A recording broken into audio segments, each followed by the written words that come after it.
So I got to 10k followers on TikTok. It's actually now at 12k, I think 12.1 or 2, and I'm buzzing about it. I reached 10k a few months ago and it was just a big goal of mine. I have been creating content online for over 10 years. I started my fashion blog ages ago when I was like 16 maybe, so it's probably like 12 years ago now.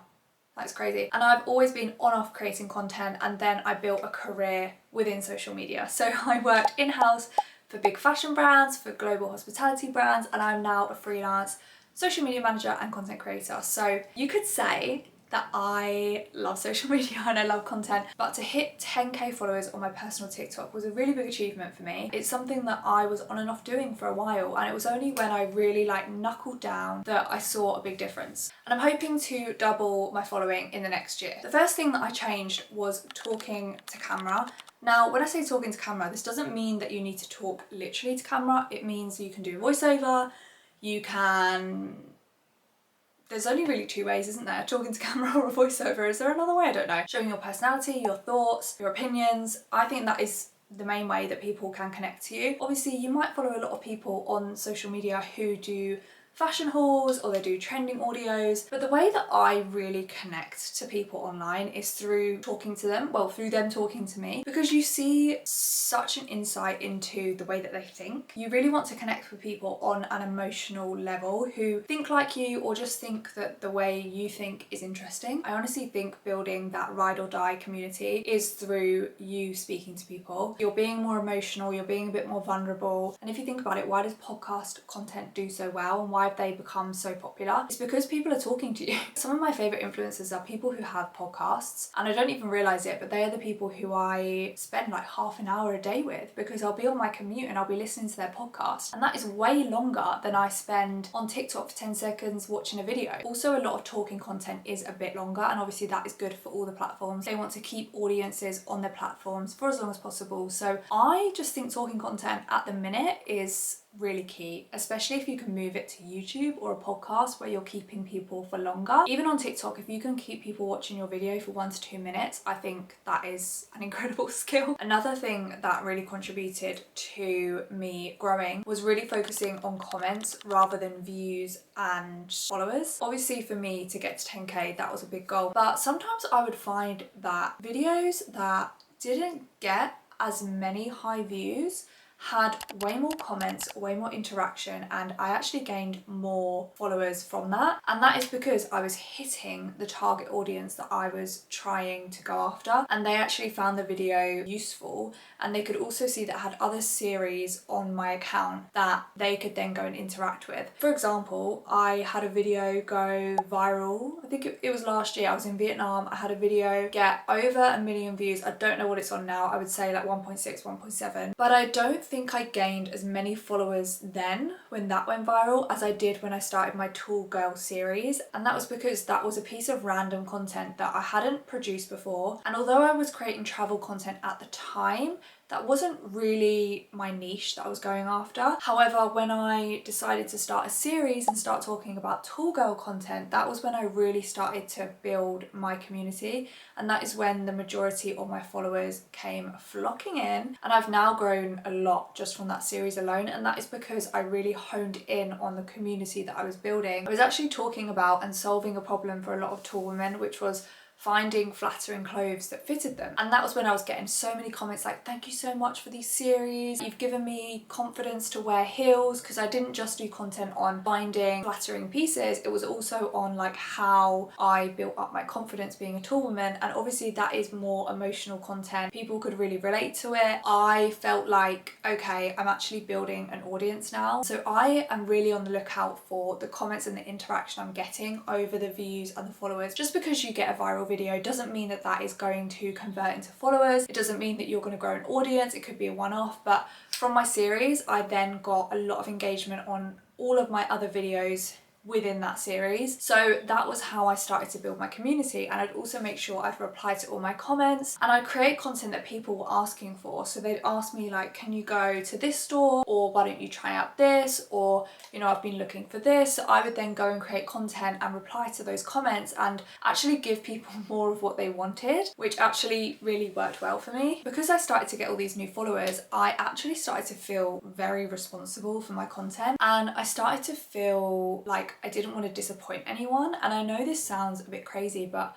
I started to realise like I really am building an audience here, and people want to see more from this series. This isn't just content that's cropping up, this is content that they're saving, they're sharing. It really did feel like for the first time I was starting to build kind of an audience. I wanted to put more and more into my content, and I was really listening to what people were saying and talking about in the comments, maybe what they were struggling with and what they needed help with. I mean, this was great motivation for me when I felt like I started to have an audience that was coming back to see more content within the series, because it made me feel like I really want to put out good content that people want. Not just content that I think looks cool, content that people really want and they get value from. It helped me put a lot more effort into my content. Another thing that I did was sticking to the same content style. Whether or not it performed well or not, I stuck to the same content style and the way that I was producing videos. This was for my series mainly that I started. So if you are starting a series,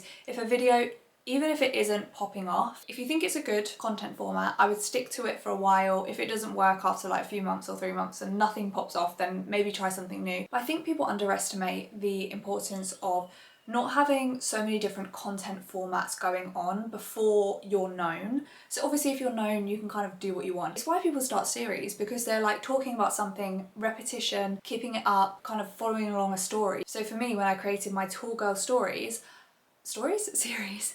I kept to the same content format, and it was very quick videos in the beginning, and then it kind of went into me explaining, talking through things, trying things on, and it was a voiceover style. And I have kept up this style for a long while. It was actually a content format that I used it previously a lot of times, but it just so happened that it worked really well for this series. I also stuck to the same hook every single time, so people knew when they heard that question, why is it so hard to shop as a tall woman, they knew it was my content. And I think it's really important to stick to the same question, at least for a little bit of time. When it starts to like die down and you're like, okay, this isn't working anymore, change it up. But I think it's really important to just try sticking to a similar content style and seeing if you can get known for that. And then you can switch it up after a little while. I probably will switch mine up in a little while, but so far it's still working, so I'm not going to change it. You want people to kind of recognise that it's your video, and then they'll continue to watch it. Obviously you need to make sure everything else is in order, make sure it's a good quality video, that you've got pieces of information throughout it that give people value, that's why they keep watching. The other thing that I did was I invested in my videos. Now this was time and money. I mean, naturally I have been creating content for over 10 years. It was like my biggest hobby back in the day, and I've been on and off doing it for a very long while. For me, it comes naturally to give a lot of time to editing, filming, all that good stuff, and it's genuinely like a very big hobby of mine, so I absolutely love it. So it doesn't really affect me that I spend a lot of evenings, well, every evening editing, and a lot of my weekend editing and filming. I decided like a year and a half ago, like I don't really want to give this up. You know, if I'm gonna do it, let's just try doing it properly, you know, let's just see what happens. And I'm so glad that I didn't give up with it, because obviously I've grown my account to where it's at, and I'm not at like an amazing number, but I found what works for me. I do think you have to be dedicated when it comes to your time, because social media, it isn't something that you can like drop off for 3 months and then come back, or drop off for 6 months and then come back. Obviously you can if you're like a big creator, but you want to keep the momentum going, so you need to find what works for you and stick to it. I also am very perfectionist when it comes to my videos, so I spend a lot of time on each video, and if it contains an angle or a snippet of something that I don't really like, I just edit it out, because I'm like, I want every clip to look good, to look cohesive. I edit every single clip, put it all together, I do my script, I redo my script if I need to. If I listen to it back and I'm like, that's not good enough, I'll redo it, because I just care so much about every single bit of content that goes out, and I would rather create less content but it perform well and be good quality content than just chuck loads of stuff out there and have people that follow me be like, oh, it's not that great. That is my worst fear. someone follows me that spent time clicking follow, looking at my content and being like, oh. In terms of money, I have invested. I work in social media, I work for different brands, so for me it's fine to invest. You know, I actually started a podcast last year. I have been investing a lot of time and money in this, and for me it's worth it because it is also my career. Naturally I'm going to spend a bit more money on my content, like I'll happily travel into London. I don't actually live in London anymore. Travel into London, go get content in London, and that is obviously costly. I'm fine to do that, and I think it has paid off. If I was to just film in my room, I don't think I would get anywhere, to be honest. I think I need to be out and about and find good locations and shops. It all adds to it, you know, you have to invest, unfortunately, sometimes. And the last thing that I think is very important is momentum. Momentum is key. I know people say consistency is key, but I think momentum is a good way of thinking about it, because you have to have the momentum and you have to keep things going no matter what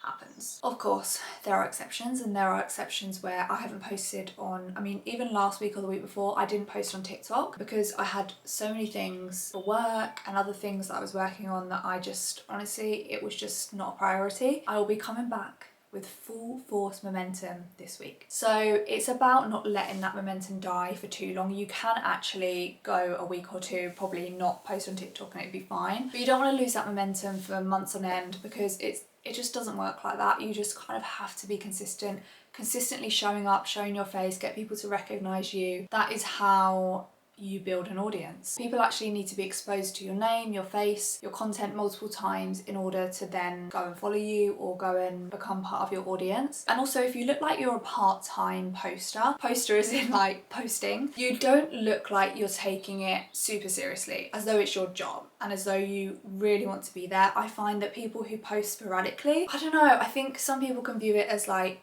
it's not like you're super raring to go, whereas people who post like every day, I look at them and I'm like, wow, you have got the momentum, you want to be here, you're showing up, you're doing what needs to be done. And I think there's like a massive level of respect for people who just show up every single day no matter what. Those are some of the things that helped me get to 10,000 followers on TikTok, which I am so happy about. I'm really hoping to double that in the next year. Hopefully by the end of this year I'll reach 20k if I stay consistent and stick to the momentum that I'm on. But we all know how hard it is to actually grow a community. I feel like you should focus more on the community aspect of things, how many comments you're getting, how many people genuinely care about your content, rather than the followers. But obviously it is good to have the followers. It's just always going to look good on your page if you've got a good amount of followers. But yeah, do let me know down in the comments below if you have got to 10,000, if you have any tips yourself about how to get to your first 10,000. Obviously, I'm starting this channel from scratch.